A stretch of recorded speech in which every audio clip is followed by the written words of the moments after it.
కొన్ని పాఠశాలలో ఇన్ఫ్రాస్ట్రక్చర్ అన్నీ ఉన్నాయి, బెంచులు ఉన్నాయి, టీవీలు ఉన్నాయి, రంగులు ఉన్నాయి.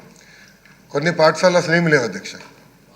అంటే కంప్లీట్ ఎక్స్ట్రీమ్స్ నాకు ఫీల్డ్లో కంపెనీ ఇది కరెక్ట్ కాదని భావించి కొన్ని నిర్ణయాలు. ఒకటి లీక్ ప్రూఫ్ బిల్డింగ్, అన్నిటికీ పెయింట్ ఉండాలి, ఎలక్ట్రిసిటీ ఉండాలి, ఫంక్షనల్ టాయిలెట్ ఉండాలి, డ్రింకింగ్ వాటర్ ఫెసిలిటీస్ ఉండాలని నిర్ణయం తీసుకున్నాం. దీంట్లో భాగంగా మనం అనేక రేటింగ్ మెకానిజం ఏర్పాటు చేసాం. ఆ రేటింగ్ ఎట్టి చేస్తున్న వివరాలు గౌరవ సభ్యులు కూడా నేను పంపిస్తాను అధ్యక్ష. 5 స్టార్స్ రేటింగ్ తీసుకురావాలి. సుమారుగా ఈ రోజున ఎస్ఎస్ఆర్ రేట్ ప్రకారం 13,526 కోట్ల రూపాయలు అవసరం అధ్యక్ష.